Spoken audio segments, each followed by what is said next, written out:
G'day, my name's Zach. I'm from Young Lions, and we are really excited to announce the release of our fourth studio album, Make a Rainbow and Put It in the Sky, which is out on the 6th of January. So that's pretty awesome. Okay, I don't know if it is. Great, Zach, thanks for joining us tonight, mate. Mate, absolutely stoked to be here with you, Kris. Thank you for having me. My absolute pleasure, man. So as you say, Young Lions are about to drop your fourth studio album, Make a Rainbow and Put It in the Sky, on June the 6th. So how are you feeling about it?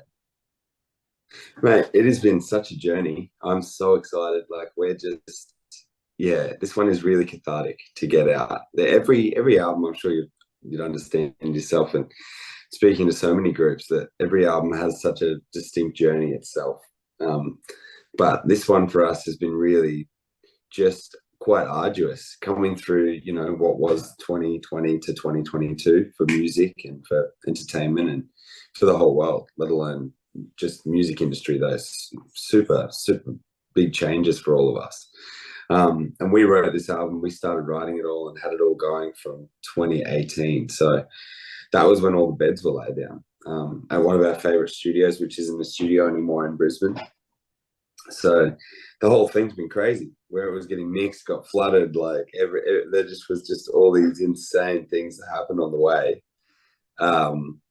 But that's kind of where the album title came from. That it's just been this huge, big effort to push something up that'll give people a smile at the end of the day.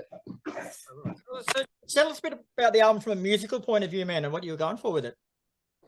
Well, I think I know that everything kind of started from a really personal point of view. A lot of the times before this, we had a little bit of a change up in the lineup, and it would usually start with the ex-guitarist Dan really coming to us with all our beds.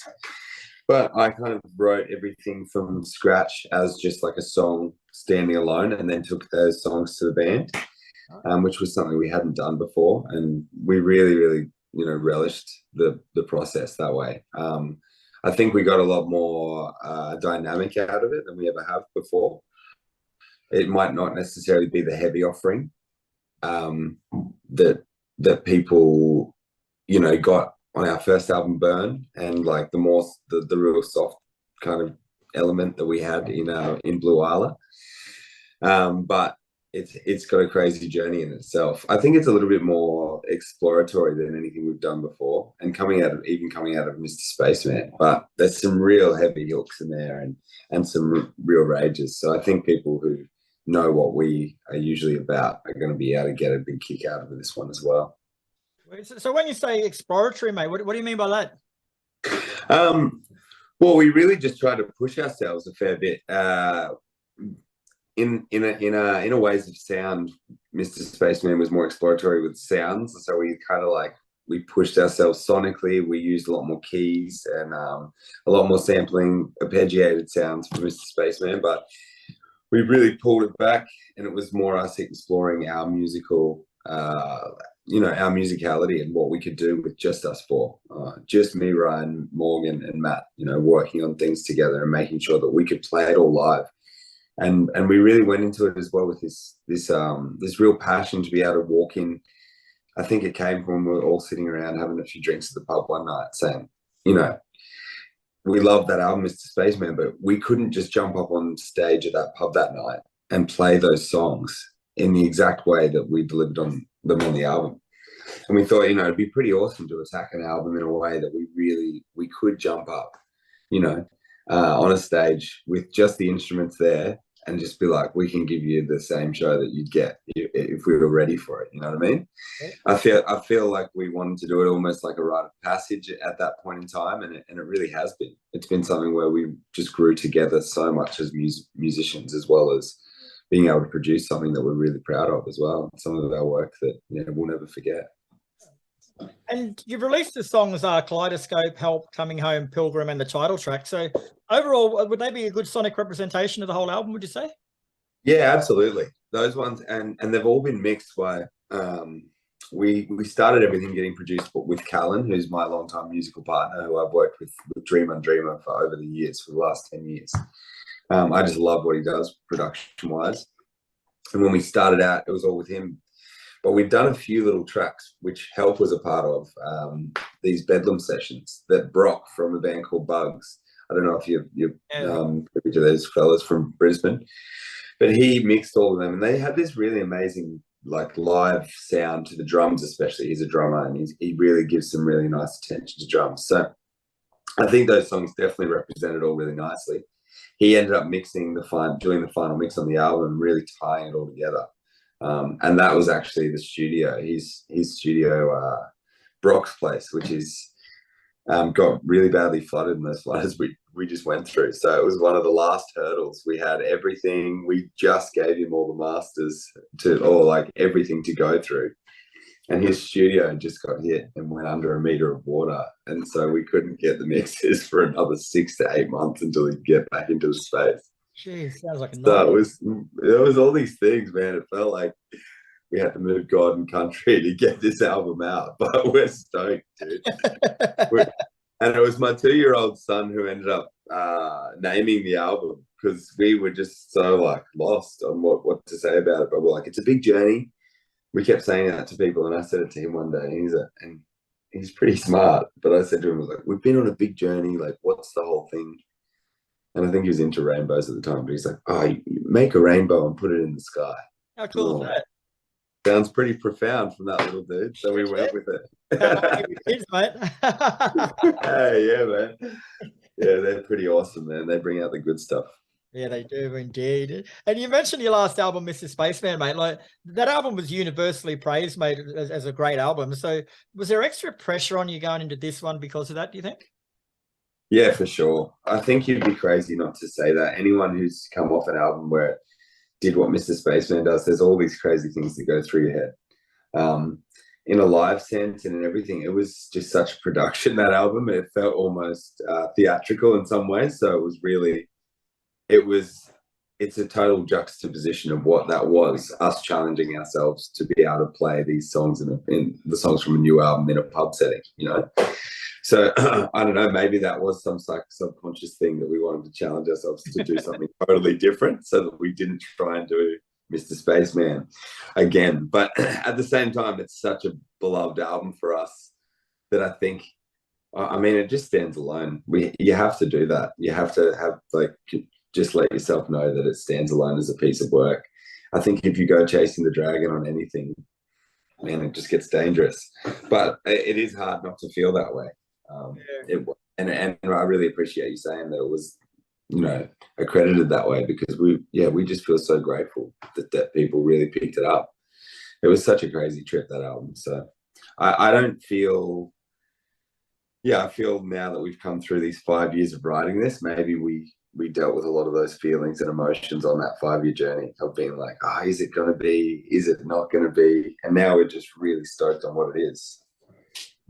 It's sort of along those lines, bro. Like, how tempting is it just to rehash the formula of a successful album like that? Like, you know, people connect with it, you know, it was a hit for you. So how tempting is it just to sort of not redo it exactly the same, but stick to that formula? It's incredibly hard. It's just the conversation that you have constantly, and I think most bands do. But I think if you're after, it just depends what you're after, you know, and also, you know, I can speak from experience with Dreamer, with Dream on Dreamer, that we really are very lucky to have a bit of a formula down in that band, or whatever we did do. You know, we're having a bit of a rest now, which is nice for all of us. But the things we have released, we definitely followed formulaic, like, you know, notions, and thought it worked for us, and went down the holes of, or the directions of things that really worked every time. Whereas I think in Young Lions, we do have a little bit of a wanting to just keep searching and wanting to keep growing, I guess, as musicians as well as friends. It's not as much about being a work or a job for Young Lions as it is just that brotherhood and like that growth that you can have in music. And we know there's just going to be shows where there's, you know, thousands of people there that you get to play. And then there's some shows as well that are really humbling, and we're just taking them all in our stride at the moment. And I think it is hard to come off those massive Mr. Spaceman shows and people singing every word to everything. And then slowly, you know, after 5 years of not really playing, been slowly slipping out and playing a few shows. But those humbling things, I think, yeah, if you can grow through them and stand through that, there's always some awesome shit on the other side. Yeah, damn straight, brother. So this year sees the band's 10th anniversary as well. So have you got any plans for anything special? Man, I think we do. Well, I know we do. We do have plans. Spill it. Well, I know that people really connected and resonated with the album Burn. It was pretty big. That was where I kind of entered into the band as well, and that was my first, we'd only all just met when that happened, and that all the music for that album was written before I joined the band. And I kind of just joined in with the diary after swearing that I'd never do music again. And I just had a few diaries that I'd just been writing in for 2 years that I took off music, and they kind of just slipped straight into that album. So yeah, a lot of people felt that and resonated with that. So I think we're going to play that in full somewhere. We don't know exactly where, but there's some pretty huge plans with some other people that are coming into their 10-year reunion as well. So I think, yeah, there's going to be something that really doesn't disappoint. And we did like a 5-year run. I think it was just 2 shows just to test the waters of that 5 years ago. And they were pretty memorable shows. I'm sure a lot of people don't remember them at all. They were pretty liquor stuff. That's a good thing. As June Rats would say, what a memorable night. I don't remember any. You've also got a tour of Sydney, Adelaide, Melbourne, and Brisbane starting on June 24th as well, man. So tell us about that. Yeah, that's going to be epic. We've made sure we've given ourselves a lot of time in between the album launch and when we're doing this tour, because we're going to put together a bit of a spectacular like we did with Mr. Spaceman. So it'll be a big audio visual experience. We're going to really change up the venues that we're playing, because there's some pretty iconic venues that we just love playing. We're playing the Zoo in Brisbane, Northcote Social. It's just like, pretty foolproof venues, and we're bringing our A game when it comes to the visuals with this tour. So we're really excited for people to get to know the songs too. We're going to pop out for a few little shows here and there, but just wherever we can kind of showcase what we're going to do for that tour within that 6 months. But yeah, we're just excited to spend time building something that people are going to just be, I think that's where we really want to step up to the same plate as Mr. Spaceman did, with the experience of that album tour. I think that was something we walked away from being truly changed, and it felt like the crew and everyone working on the road together was just, it's something that I really can't wait to do again. And obviously nothing's going to be exactly the same, but technology's come a long way since then. Yeah. And yeah, there's some really, really cool shit that I've really never seen anyone execute like we're trying to do, and I believe that we can do it. We've got a really cool team. Yeah, good, man. I can't wait to get out there, man. I can't wait. I'll definitely be fucking coming front and center, mate, and having a beer with you. You sound like a bunch of fun guys. Oh, Kris, we can't wait to have you, dude. You let us know. We'll make sure the beers are cold. Beautiful, man. Sounds like a fucking winner for me, man. Well, thanks very much for your time, Zach. The album Make a Rainbow and Put It in the Sky is out on June 6th, brother. And from what I've heard of it, she's an absolute cracker, man. So best of luck with it, and look forward to catching up in the future. Oh, mate, I appreciate it. Everyone get out there and pre-save it on all those streaming services, and we'll get it in your ear holes.